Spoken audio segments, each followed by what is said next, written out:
Hare Krishna. Welcome to the reading to Srila Prabhupada of the Krishna book. And we welcome all of you. So we will offer our obeisances to Srila Prabhupada. We'll offer our obeisances to each other.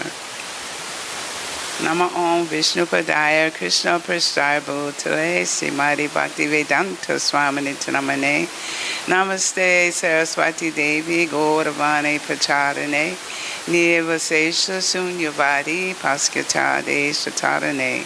And to each other, Vanto Kalpyas Tarubias Cha Kripa Sindhu Bieva Cha Patita Nam Pavanebhyo Vaishnavyo Namo Namaha. So last Sunday we stopped in the middle of the chapter 47, which is entitled Delivery of the Message of Krishna to the Gopis. So we'll start reading from there in the middle of the chapter. Uddhava did not deliver to the Gopis the written message brought from Krishna, but he personally read it to them. The message was gravely written, so that not only the Gopis, but all empiric philosophers might understand how pure love of God is intrinsically integrated with all the different energies of the Supreme Lord. From Vedic information, it is understood that the Supreme Lord has multi-energies. Parasha Shaktir Vivadhaiva Shruyate. Also, the Gopis were such intimate personal friends of Krishna that while he was writing the message for them, he was so moved that he could not write distinctly. Uddhava, as a student of Brihaspati, had very sharp intelligence. So instead of handing over the written message, he thought it wise to read it personally and explain it to them.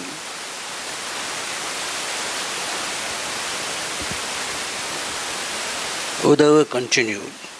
These are the words of the personality of Godhead. My dear Gopis, my dear friend, please know that the separation between ourselves is impossible at any time, at any place or under any circumstance, because I am all-pervading. This is all-pervasiveness of Krishna is explained in Bhagavad Gita, in both the 9th and the 7th chapter. In the 9th chapter, Krishna is described as all-pervasive. In his impersonal features, everything rests in him, but he is not personally present everywhere. And in the 7th chapter, it is stated that the 5 gross elements, earth, water, fire, air and sky, and 3 subtle elements, mind, intelligence and ego, are all his inferior energy. But there is another superior energy, which is called living entity. The living entity are also directly part and parcel of Krishna.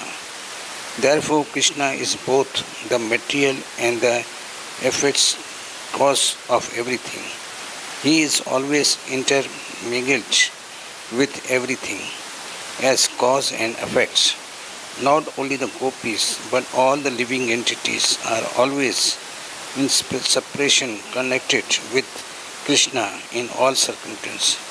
The Gopis, however, are perfectly and thoroughly in continuations of his relationship with Krishna, whereas the living entity, under the spell of Maya, the illusion energy, are forgetful of Krishna and think themselves separate identity having no connection with him.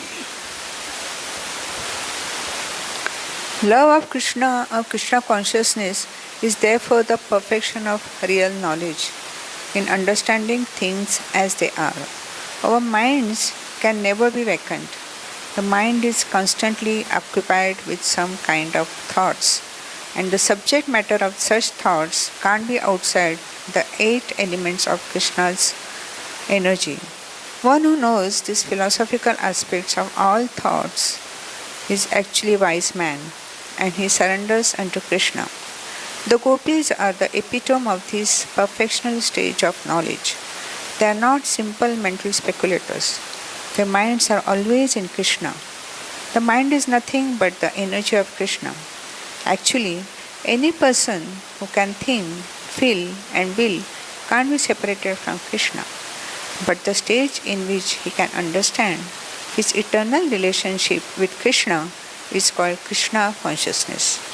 The diseased condition in which he cannot understand his eternal relationship with Krishna is the contaminated stage or Maya.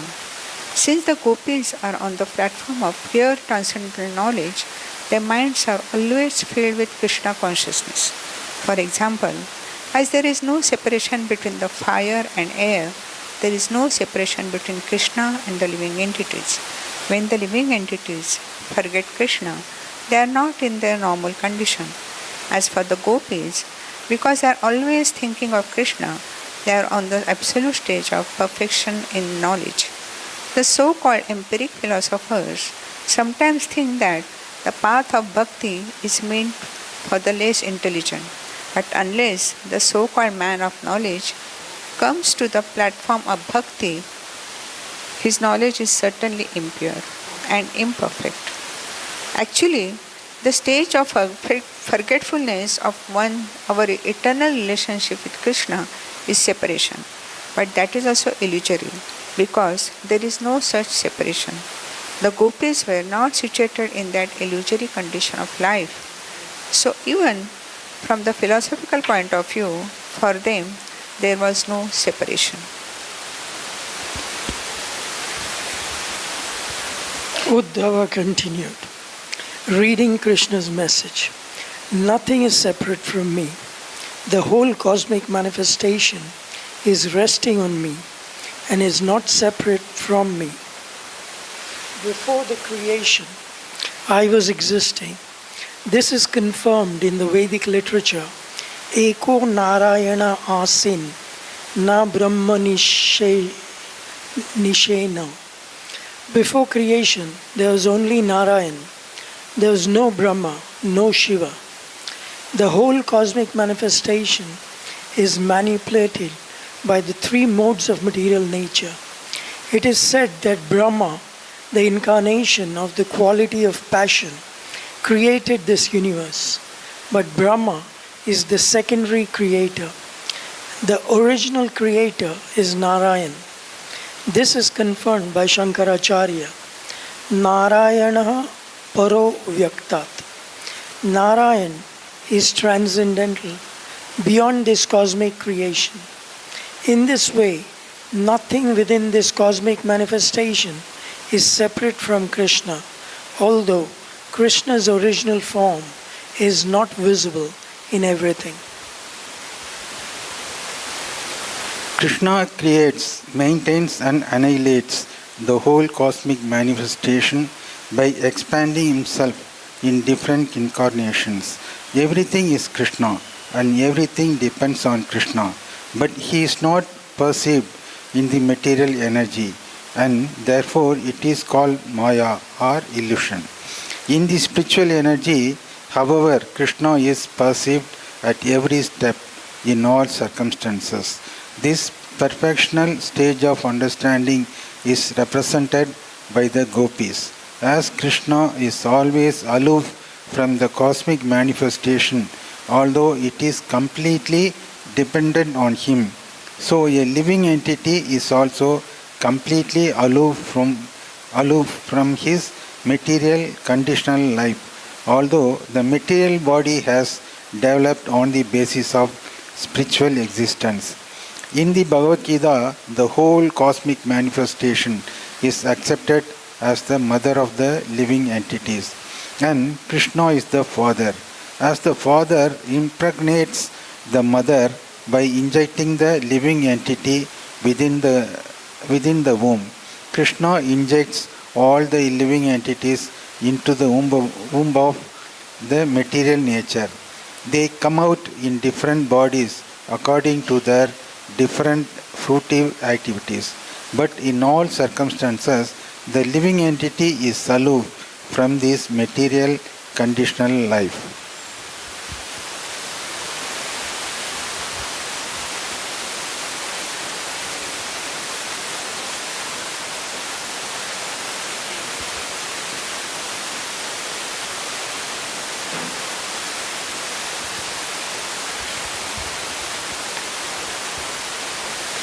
If we simply study our own bodies, we can understand how a living entity is always aloof from this bodily engagement. Every action of the body takes place by the interactions of the three modes of material nature. We can see at every moment many changes taking place in our bodies, but the spirit soul is aloof from all the changes. One can neither create or annihilate nor interfere with the actions of material nature. The living entity is therefore entrapped by the material body and conditioned in three stages, namely while awake, asleep, and unconscious. The mind acts throughout all three conditions of life. The living entity in his sleeping or dreaming condition sees something as real, and when awake he sees the same thing as unreal. It is concluded, therefore, that under certain circumstances he accepts something as real, and under other circumstances he accepts the same thing as unreal. These matters are the subject of study for the empiric philosopher or the Sankhya yogi. To come to the right conclusion, Sankhya yogis undergo severe austerities and penances, practicing control of the senses and renunciation.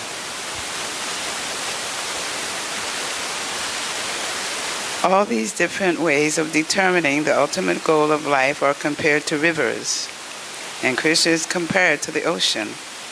As the rivers flow down toward the ocean, all attempts for knowledge flow toward Krishna.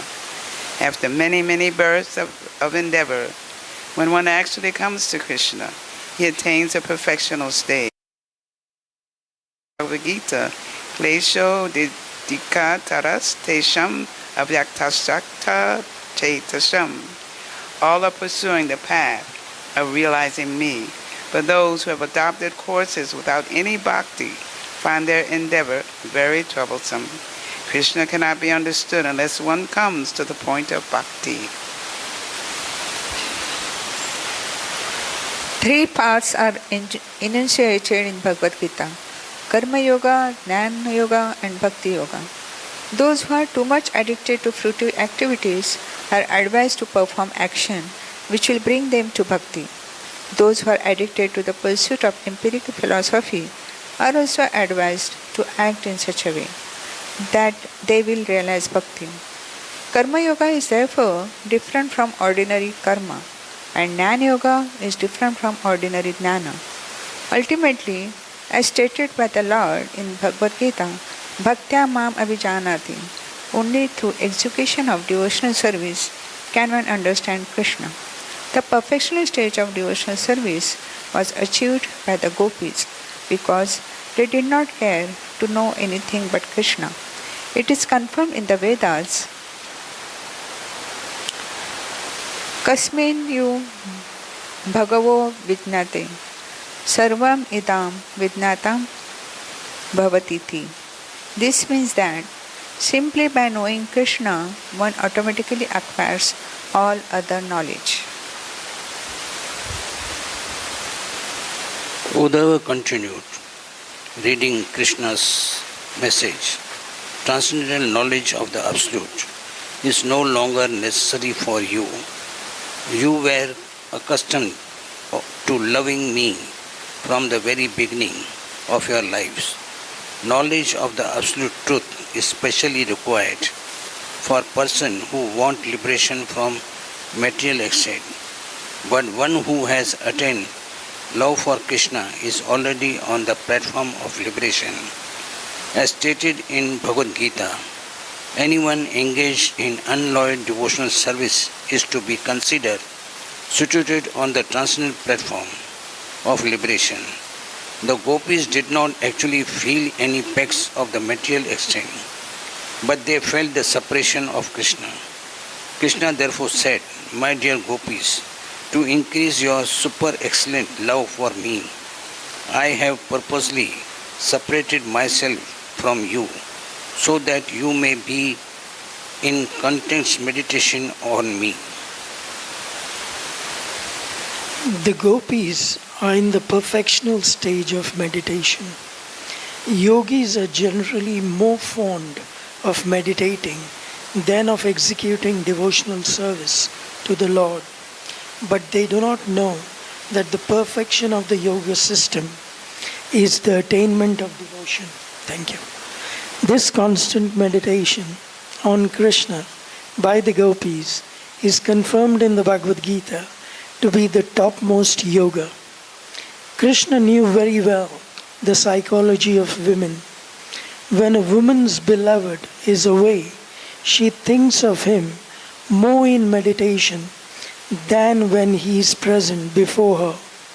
Krishna wanted to teach through the behavior of the gopis that one who is constantly in trance, like the gopis, surely attains his lotus feet. Lord Chaitanya taught people in general the method of Vipralamba Seva, which is the method of rendering service unto the Supreme Personality of Godhead in the feeling of separation. The 6 Goswamis also taught worship of Krishna in the feeling of the gopis in separation. The prayers composed by Srinivasacharya about the Goswamis explain these matters very clearly. Srinivasacharya said that the Goswamis were always absorbed in the ocean of transcendental feelings in the mood of the gopis. When they lived in Vrindavana, they were searching for Krishna, crying, "Where are you, Krishna? O gopis, where are you? Where are you, Srimati Radharani?" They never said, "We have now seen Radha and Krishna, and therefore our mission is fulfilled." Their mission remained always unfulfilled. They never met Radha and Krishna.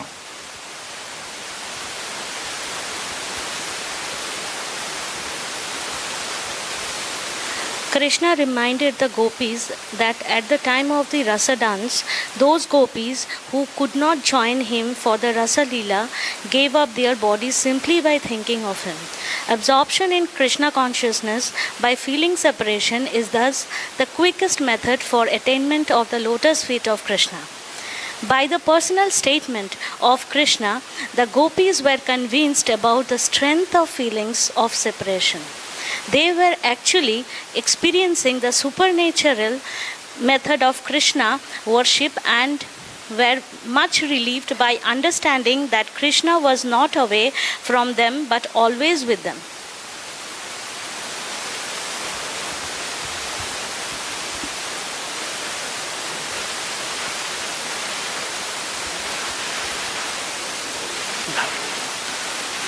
The gopis therefore received Uddhava very happily and began to speak as follows. We have heard that King Kamsa, who was always a source of trouble for the Yadu dynasty, has now been killed. This is good news for us. We hope, therefore, that the members of the Yadu dynasty are very happy in the association of Krishna, who can fulfill all the desires of his devotees. My dear Uddhava, kindly let us know whether Krishna sometimes thinks of us whilst in the midst of the highly enlightened society girls in Mathura. We know that the women and girls in Mathura are not village women. They are enlightened and beautiful. Their bashful smiling glances and other feminine features must be very pleasing to Krishna. We know very well that Krishna is always fond of the behavior of beautiful women. It seems, therefore, that he has been entrapped by the women of Mathura. My dear Uddhava, will you kindly let us know if Krishna sometimes remembers us whilst in the midst of other women? Another gopi inquired, "Does he remember that night in the midst of Kumuda flowers and moonlight when Vrindavan became exceedingly beautiful? Krishna was dancing with us, and the atmosphere was surcharged with the sound of footbells. We exchanged pleasing conversation then. Does he remember that particular night? We remember that night and we feel separation. Separation from Krishna makes us agitated, as if there were fire in our bodies. Does he propose to come back to Vrindavan to extinguish that fire? Just as a cloud appears in the sky to extinguish the forest fire by its downpour? Another gopi said, Krishna has killed his enemy and he has victoriously achieved the kingdom of Kansa. Maybe he is married with the king's daughter by this time and living happily among his kinsmen and friends. Therefore, why should he come to this village of Vrindavan? Another gopi said, Krishna is the Supreme Personality of Godhead, the husband of the Goddess of Fortune, and is self-sufficient. He has no business either with us, the girls in the Vrindavan forest, or with the city of girls in Mathura. He is the great super soul.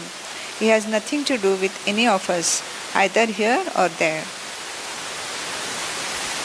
Another gopi said, it an unreasonable hope for us to accept Krishna to come back to Vrindavan. We should try instead to be happy in disappointment. Even Pringila, the greatest prostitute, said that disappointment is the greatest pleasure. We all know these things, but it is very difficult for us to give up the expectation of Krishna's coming back. Who can forget a solitary conversation with Krishna, on whose chest the goddess of fortune always remains? In spite of Krishna's not desiring her, my dear Uddhava, Vrindavan is the land of river, forest and cows. Here the vibration of the flute was heard, and Krishna, along with his elder brother, Sri Balram, enjoyed the atmosphere in our company. Thus the involvement of Vrindavan constantly remind us of Krishna and Balram. On the land of Vrindavan are the impression of his footprints, the residence of the goddess of fortune, and because of such sign, we cannot forget Krishna. The gopis further expressed that Vrindavan was still full of all opulence and good fortune.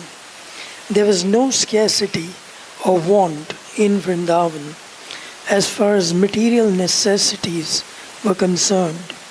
But in spite of such opulence, they could not forget Krishna and Balram. We constantly remember various attractive features of beautiful Krishna, his walking, his smiling, his joking words. We have all become lost by the dealings of Krishna, and it is impossible for us to forget him. We always pray to him, exclaiming, Dear Lord, dear husband of the goddess of fortune, dear Lord of Vrindavan, and deliverer of the distressed devotees. We have now fallen and merged into an ocean of distress. Please therefore come back to Vrindavan and deliver us from this pitiable condition. Uddhava minutely studied the transcendental abnormal condition of the gopis in their separation from Krishna, and he thought it wise to repeat again and again all the pastimes they had enjoyed with him. Materialistic persons are always burning in a blazing fire of material miseries. The gopis were burning in a transcendental blazing fire due to separation from Krishna. The blazing fire exasperating the gopis, however, is different from the fire of the material world. The gopis constantly wanted the association of Krishna, whereas materialistic persons constantly want the advantage of material comforts. It is stated by Vishwanath Chakravarti Thakur that Krishna saved the cowherd boys from the blazing forest fire within a second. while their eyes were closed. Similarly, Uddhava advised the gopis that they could be saved from the fire of separation by closing their eyes and meditating on the activities of Krishna from the very beginning of their association with him. From the outside, the gopis could visualize all the pastimes of Krishna by hearing the descriptions of Uddhava, and from within, they could remember those pastimes. From the instructions of Uddhava, the gopis could understand that Krishna was not separate from them. As they were constantly thinking of Krishna, Krishna was also thinking of them constantly at Mathura.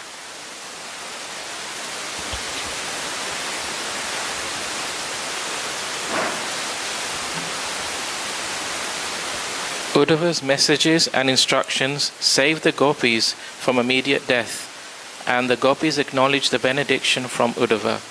Uddhava practically acted as the preceptor, spiritual master of the gopis, and in return they worshipped him as they would worship Krishna. It is recommended in authoritative scriptures that the spiritual master be worshipped on the level of the supreme personality of Godhead because of him, because of being his very confidential servitor, and it is accepted by great authorities that the spiritual master is the external manifestation of Krishna. The gopis were relieved from their transcendental burning condition by realizing that Krishna was with them. Internally, they remembered his association within their hearts, and externally, Uddhava helped them associate with Krishna by his conclusive instructions. The Supreme Personality of Godhead is described in the scriptures as Ahoksaja, which indicates that he is beyond the perception of material senses. Although beyond the material senses, he's present in everyone's heart. At the same time, he is present everywhere by his all-pervasive features of Brahman. One can realize all three transcendental features of the Absolute Truth: Bhagavan, the personality of Godhead; Paramatma, the localized Supersoul; and the all-pervasive Brahman, simply by studying the condition of the gopis in their meeting with Uddhava, as described in Srimad Bhagavatam. It is said by Srinivas Acharya that the 6 Goswamis were always merged in thoughts of the activities of the gopis. Chaitanya Mahaprabhu has also recommended the gopis' method of worshipping the Supreme Personality of Godhead as super excellent.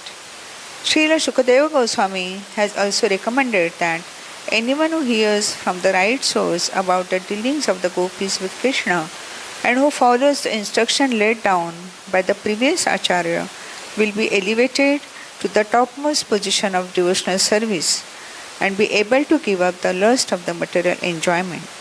All the gopis were solaced by the instructions of the Uddhava, and they requested him to stay in Vrindavan for a few days more.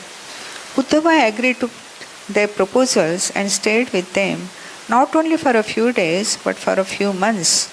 He always kept them engaged in thinking of the transcendental message of Krishna and his pastimes, and the gopis felt as if they were experiencing direct association with Krishna. While Uddhava remained in Vrindavan, the inhabitants enjoyed his association.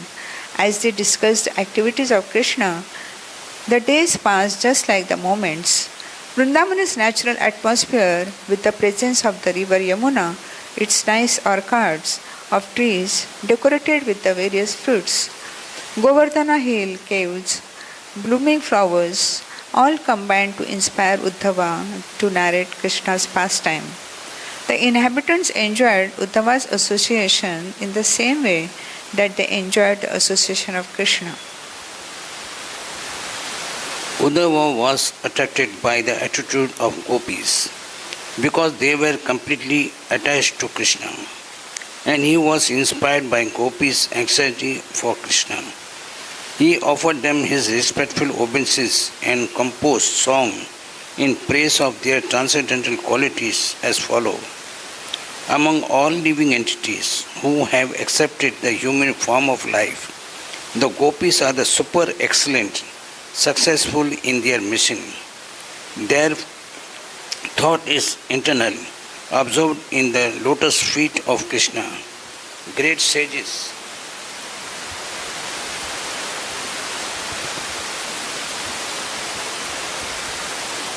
Great sages.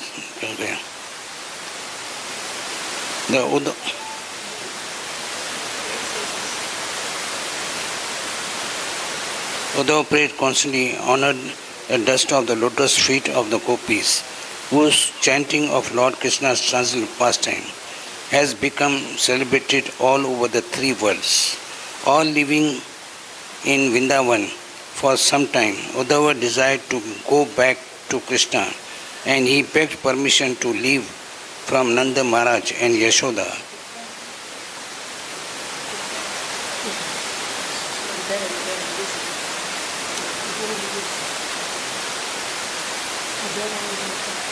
Great.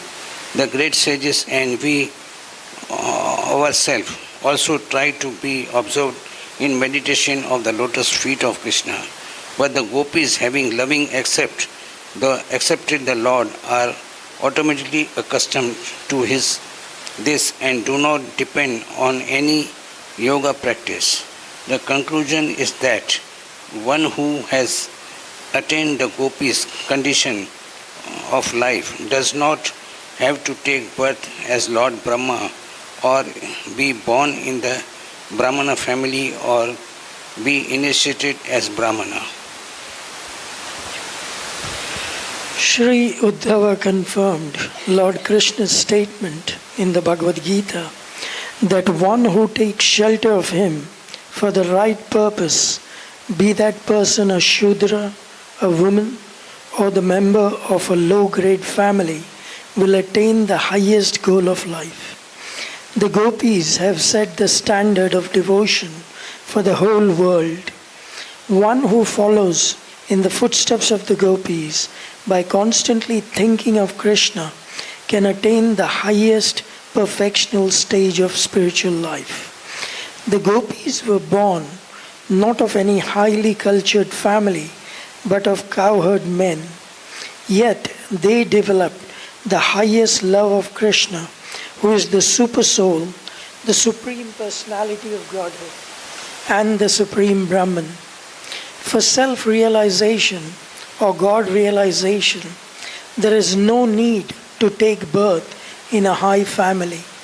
The only thing needed is development of ecstatic love of God. For achieving perfection in Krishna consciousness, no qualification is required other than to be constantly engaged in the loving service of Krishna, the supreme nectar, the reservoir of all pleasure.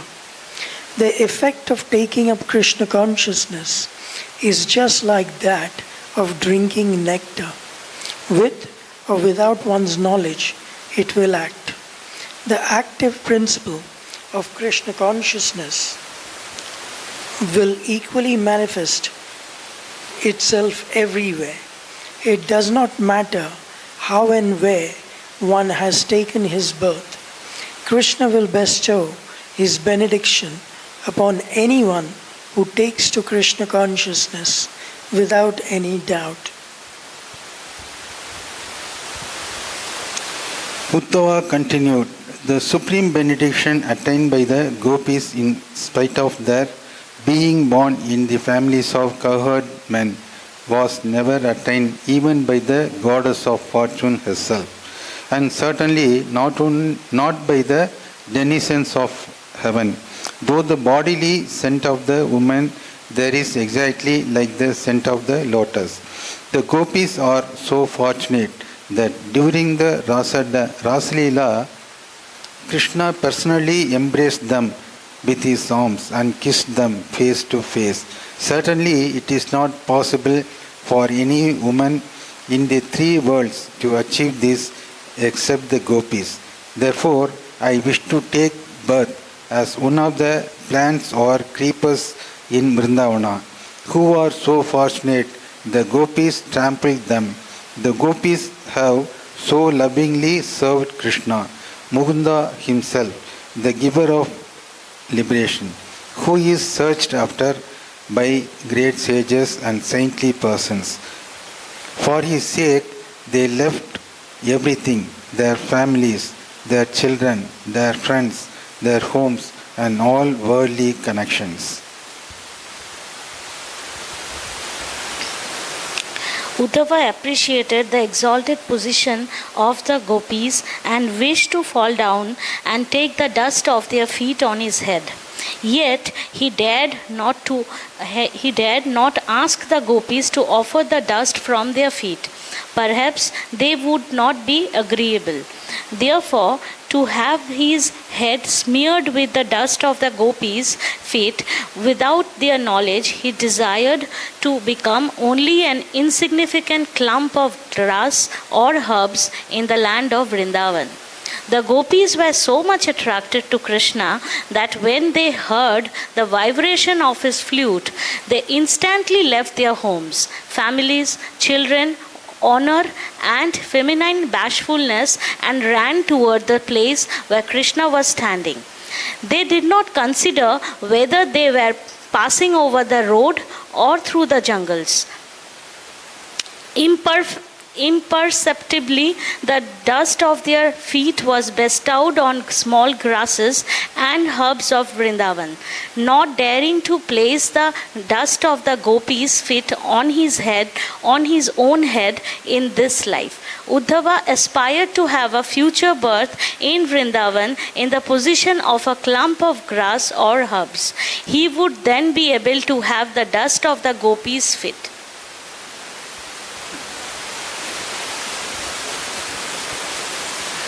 Uddhava appreciated the extraordinary fortune of the gopis, who were relieved of all material pains and anxieties by placing on their beautiful high breasts the lotus feet of Krishna, which are worshipped not only by the goddess of fortune, but by such exalted demigods as Brahma and Lord Shiva, and which great yogis meditate upon within their hearts.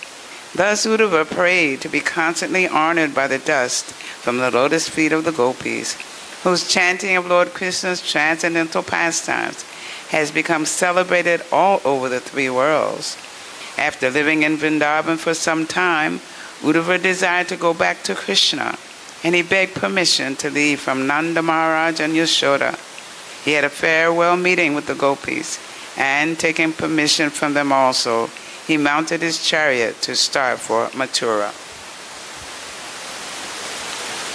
When Uddhava was about to leave, all the inhabitants of Vrindavan, headed by Maharaj Nanda and Yashoda, came to bid him goodbye and presented him with various kinds of valuable goods secured in Vrindavan. They expressed their feelings with tears in their eyes. Due to intense attachment for Krishna, all of them desired a benediction from Uddhava. They desired to always remember the glorious activities of Krishna and wanted their minds to be always fixed upon his lotus feet, their words to be always engaged in glorifying him, and their bodies to be always engaged in bowing down as they constantly remembered him. This prayer of these inhabitants of Vrindavan is the super excellent type of self-realization. The method is very simple: to fix the mind always on the lotus feet of Krishna, to talk always of Krishna without passing on any other subject matter, and to engage the body in Krishna's service constantly. Especially in this human form of life, one should engage his life, resources, words, and intelligence for the service of the Lord. Only such activities can elevate a human being to the highest level of perfection. This is the verdict of all authorities. The inhabitants of Vrindavan said, by the will of the Supreme Authority and according to the result of our own work, we may take our birth anywhere. It doesn't matter where we are born, but our only prayer is that we may simply be engaged in Krishna consciousness.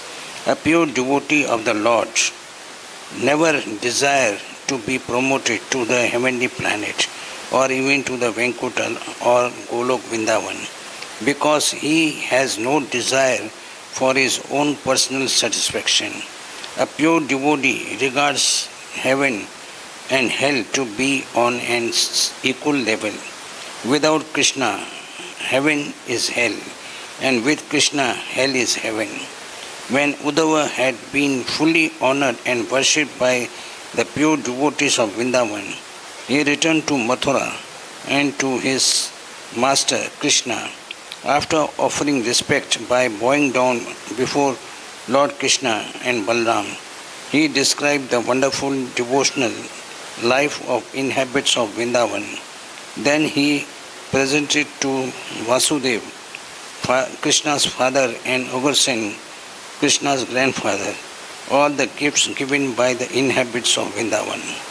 Thus end the Bhakti Vedanta purport of the 47th chapter of Krishna, delivery of the message of Krishna to the gopis.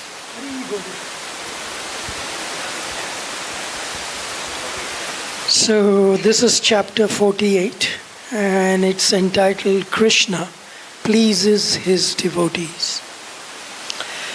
For days together, Krishna heard from Uddhava all the details of his visit to Vrindavan, especially the condition of his father and mother and of the gopis and the cowherd boys.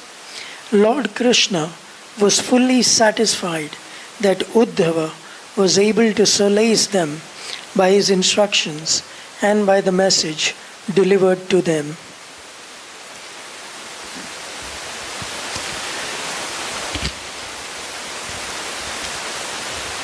Lord Krishna then decided to go to the house of Gubja, the hunchback woman who had pleased him by offering him sandalwood pulp when he was entering the city of Mathura.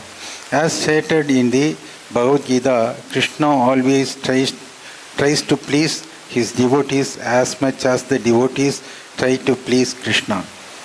As the devotees always think of Krishna within their hearts, Krishna also thinks of his devotees within himself.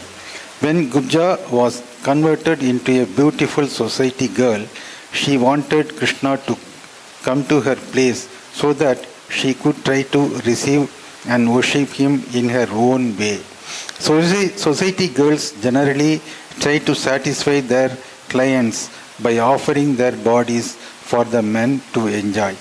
But the society girl Kubja was actually captivated by a lust to satisfy her senses with Krishna. When Krishna decided to go to the house of Kubja, he certainly had no desire for sense gratification. By supplying the sandalwood pulp to Krishna, Kubja had already satisfied his senses.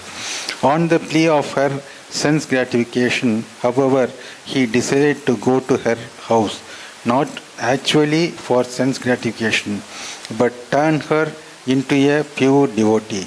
Krishna is always served by many thousands of goddesses of fortune. Therefore, he has no need to satisfy his senses by going to a society girl. But because he is kind to everyone, he decided to go there. It is said that the moon does not withhold its shining from the courtyard of a crooked person.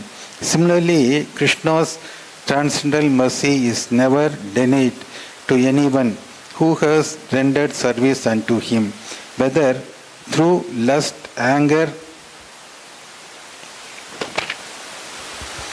fear or pure love. In the Chaitanya Charitamrita, it is stated that if one wants to serve Krishna and at the same time wants to satisfy his own lusty desires, Krishna will handle the situation so that the devotee forgets his lusty desires and becomes fully purified and constantly engaged in the service of the Lord. To fulfill his promise, Krishna along with Uddhava went to the house of Kubja, who was very eager to get Krishna for the satisfaction of her lusty desires. When Krishna reached her house, he saw that it was completely decorated in a way to excite the lusty desires of a man. This suggests that there were many nude pictures on top of which were canopies and flags embroidered with pearl necklaces, along with comfortable beds and cushioned chairs. The rooms were provided with flower garlands and were nicely scented with incense and sprinkled with scented water, and the rooms were illuminated by nice lamps. Hare Krishna. When Kubja saw that Lord Krishna had come to her house to fulfill his promised visit, she immediately got up from the chair to receive him cordially. Accompanied by her many girlfriends, she began to talk with him with great respect and honor. After offering him a nice place to sit, she worshipped Lord Krishna in a manner just suitable to her position. Uddhava was similarly received by Kubja and her girlfriend, but he did not want to sit on an equal level with Krishna, and thus he simply sat down on the floor. Hare Krishna. As one usually does in such situations,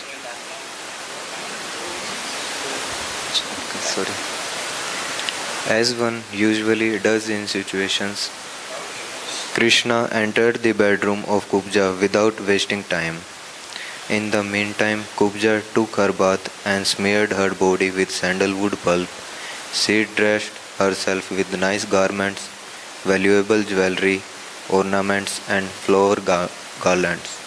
After chewing betel nut and other intoxicating eatables and spraying herself with scents, she appeared before Krishna. Her smiling glance and moving eyebrows were full of feminine bashfulness as she stood gracefully before Lord Krishna, who is known as Madhava, the house of the goddess of fortune.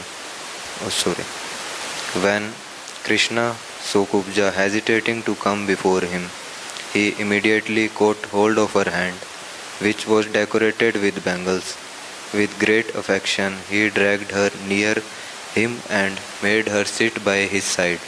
Simply by having previously supplied pulp of sandalwood to the Supreme Lord Krishna, Kubja became free from all sinful reactions and eligible to enjoy with him. She then took Krishna's lotus feet and placed them on her breasts, which were burning with blazing fire of lust. By smelling the fragrance of Krishna's lotus feet, she was immediately relieved of all lusty desires. She was thus allowed to embrace Krishna with her arms and mitigate her long cherished desire to have him as a visitor in her house. It is stated in the Bhagavad Gita that one must be freed of all material sinful reactions before one can engage in the transcendental loving service of the Lord. Simply by supplying sandalwood pulp to Krishna, Kubja was thus rewarded. She was not trained to worship Krishna in any other way. Therefore, she wanted to satisfy him by her profession. It is confirmed in the Bhagavad Gita that the Lord can be worshipped even by one's profession if it is sincerely offered for the pleasure of the Lord. Kubja told Krishna, "My dear friend, kindly remain with me for a few days and enjoy with me. My dear lotus-eyed friend, I cannot leave you immediately. Please grant my request." As stated in the Vedic versions, the Supreme Personality of Godhead has multi-potencies. According to expert opinion, Kubja represents the Bhu Shakti potencies of Krishna, just as Srimati Radharani represents his Chit Shakti potency. Although Kubja requested Krishna to remain with her for some days, Krishna politely impressed upon her that it was not possible for him to stay. Krishna visits this material world occasionally, whereas his connection with the spiritual world is eternal. Krishna is always present. either in the Vaikuntha planets or in the Goloka Vrindavan planet. The technical term of his presence in the spiritual world is Apakata Lila.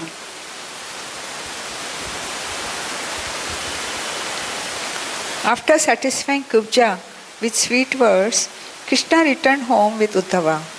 There is a warning in Srimad Bhagavatam that Krishna is not very easily worshipped, for he is the Supreme Personality of Godhead, the chief among the Vishnu Tattvas.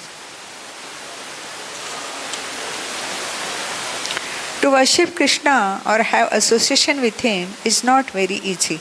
Specifically, there is a warning for devotees attracted to Krishna through conjugal love. It is not good for them to desire sense gratification by direct association with Krishna. Actually, the activities of sense gratification are material. In the spiritual world, there are symptoms like kissing and embracing, but there is no sense gratificatory process as it exists in the material world. This warning is specifically for those known as Sahajiyas, who take it for granted that Krishna is an ordinary human being. They desire to enjoy sex life with him in a perverted way. In a spiritual relationship, sense gratification is most insignificant. Anyone who desires a relationship of perverted sense gratification with Krishna must be considered less intelligent. His mentality requires to be reformed. After a while, Krishna fulfilled his promise to visit Akura at his house. Akura was in relationship with Krishna as his servitor, and Krishna wanted to get some service from him. He went there accompanied by Lord Balram and Uddhava. When Krishna and Balram and Uddhava approached the house of Akura, Akura came forward, embraced Uddhava and offered respectful obeisances, bowing down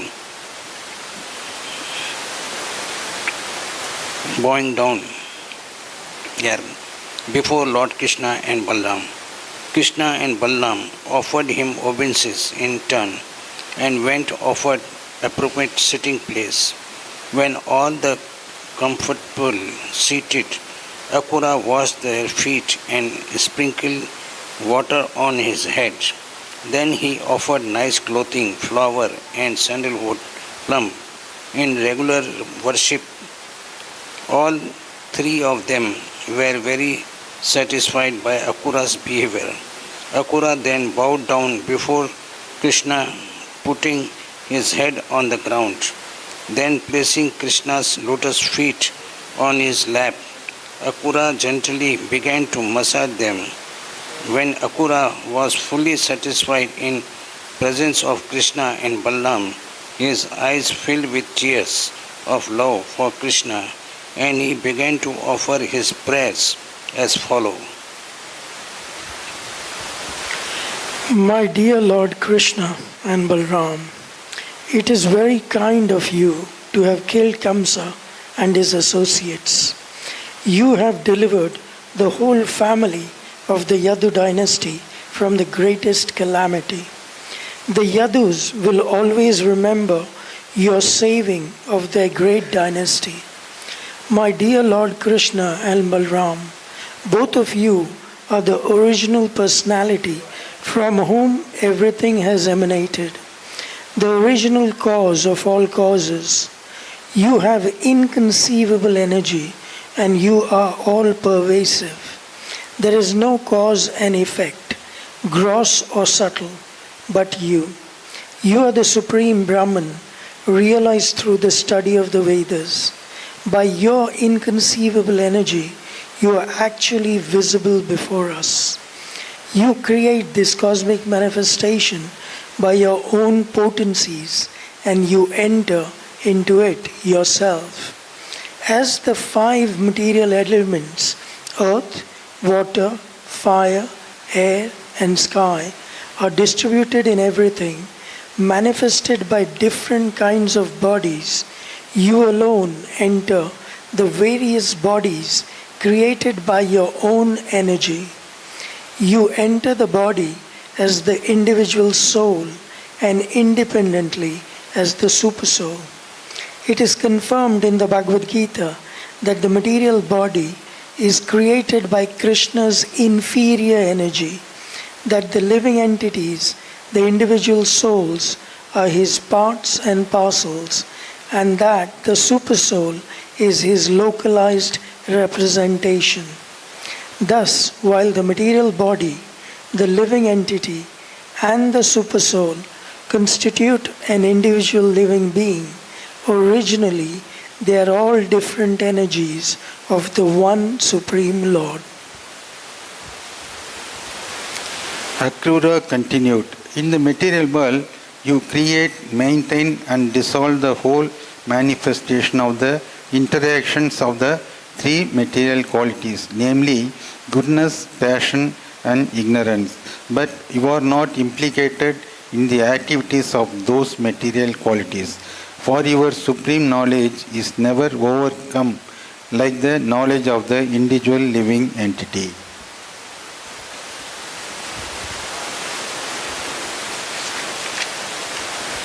The Supreme Lord enters the material cosmos and causes creation, maintenance and destruction in their due course, whereas the part and parcel living entity enters the material elements and has his material body created from him. The difference between the living entity and the God and the Lord is that the living entity is part and parcel of the Supreme Lord and has the tendency to be overcome by the interactions of the material qualities. Krishna, the Parabrahman or the Supreme Brahman, being always situated in full knowledge, is never overcome by such activities. Therefore, Krishna is called Achyuta, meaning he who never falls down. Krishna's knowledge of his spiritual identity is never overcome by material action, whereas the minute part and parcel living entities are prone to forget their spiritual identity due to material action. The individual living entities are eternally part and parcel of God, minute sparks of the original fire Krishna. As sparks are prone to be extinguished but not the blazing fire, so the living entities can be overcome by material activities, whereas Krishna never can.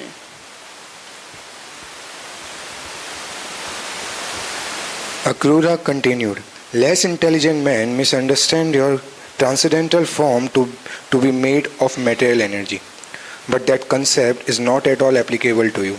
Actually, you are all spiritual, and there is no difference between you and your body. Therefore, there is no question of your being conditioned or liberated. You are ever liberated in any condition of life. As stated in Bhagavad Gita, only fools and rascals consider you an ordinary man. To consider your lordship one of us, conditioned by the material nature, is a mistake due to our imperfect knowledge. When people deviate from the original knowledge of Vedas, they try to identify the ordinary living entities with your lordship, who have appeared to this earth in your original form to re-establish the real knowledge that the living entities are neither one with nor equal to the Supreme Lord. My dear Lord, you are always situated in uncontaminated godness, Suddha Sattva. Your appearance is necessary to re-establish actual Vedic knowledge, as opposed to the atheistic philosophy which tries to establish that God and the living entities are one and the same. My dear Lord Krishna, this time you have appeared in the home of Vasudev as his son. With your plenary expansion, Sri Balram. Your mission is to kill all the atheistic royal families and destroy their huge military strength. You have advantageous yourself to minimize the burden of the world, and to fulfill this mission, you have glorified the dynasty of Yadu by appearing as one of its members.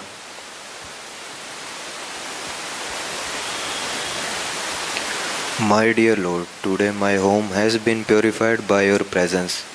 I have become the most fortunate person in the world, the Supreme Personality of Godhead, who is worshipable by all different kind of demigods, pitas, kings, emperors, and other living entities, and who is the super soul of everything, has come into my home. The water of his lotus feet purifies the three worlds, and now he has kindly come to my place, who in the three worlds among factually learned men will not take shelter of your lotus feet and surrender unto you, who knowingly well that no one can be as affectionate as you are to your devotees, is so foolish that he will decline to become your devotee. Throughout the Vedic literature, it is declared that you are the dearmost friend of every living entity. This is confirmed in the Bhagavad Gita. Suridam Sarva Bhutanam. You are the Supreme Personality of Godhead, completely capable of fulfilling the desire of your devotees. You are the real friend of everyone. In spite of giving yourself to your devotees, you are never depleted of your original potency. Your potency neither decreases nor increases in volume. My dear Lord, it is very difficult to even great mystic yogis and demigods to ascertain your movements or approach you, yet out of your causeless mercy you have kindly consented to come to my home. This is the most auspicious moment in the journey of my material existence. By your grace only, I can now understand that my home, my wife, my children, and my worldly possessions are all bonds to material existence. Please cut the knot and save me from this entanglement of false society, friendship, and love.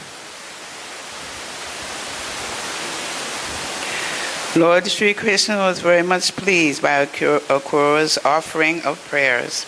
With his smile captivating Akrura more and more, the Lord replied to his submissive devotional statements with the following sweet words: My dear Akrura, in spite of your submissiveness, I consider you to be my superior, on the level with my father and teacher and most well-wishing friend.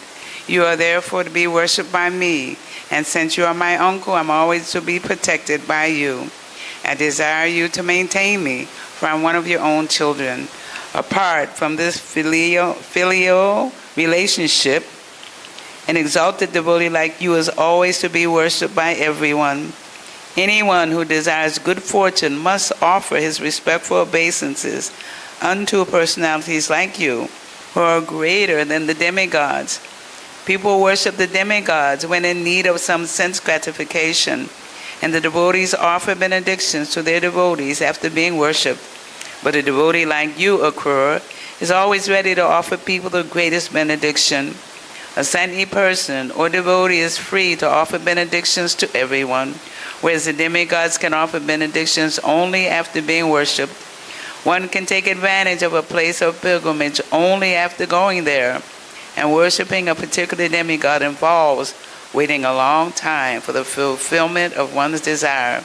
But saintly persons like you, my dear Akrura, can immediately fulfill all the desires of a devotee. My dear Akrura, you are always our friend and well-wisher. You are always ready to act for our welfare. Kindly, therefore, go to Hastinapur and see what arrangement has been made for the Pandavas. Krishna was anxious to know about the sons of Pandus because at a very young age they had lost their father. Being very friendly to his devotees, Krishna was anxious to know about them, and therefore he deputed Akrura to go to Hastinapura and get information of the real situation. Krishna continued, I heard that after King Pandu's death, his young sons Yudhishthira, Bhima, Arjuna, Nakula and Sahadev, along with their widowed mother, have come under the charge of Dhritarashtra, who is to look after them as their guardian. But have also heard that Dhritarashtra is not only blind from birth, but also blind in his affection for his cruel son Duryodhana. The 5 Pandavas are the sons of King Pandu, but Dhritarashtra, due to Duryodhana's plans and designs, is not favorably disposed towards them. kindly go there and study how Dhritarashtra is dealing with the Pandavas. On the receipt of your report, I shall consider how to favor them. In this way, the Supreme Personality of Godhead, Krishna, ordered Akrura to go to Hastinapura, and then he returned home accompanied by Balarama and Uddhava. Thus ends the Bhaktivedanta purport of the 48th chapter of Krishna. Krishna pleases his devotees. Okay, thank you all for joining us. We've ended this chapter, and next week we'll begin chapter 49, which is entitled Ill-Motivated Dhritarashtra. So we will again offer our obeisances to Srila Prabhupada and to each other. Nama Om Vishnu Padaya Krishna Prasthaya Bhutale Srimati Bhaktivedanta Swamini Tamane Namaste Saraswati Devi Gaudavana Pacharane Nirvasesha Shunyavade Paskitade Shadharane Vancha Kapyas Rubias Cha Kripa Sindhu Evacha Patitanam Pavanebhyo Vaishnavyo Namo Namaha Jai Srila Prabhupada.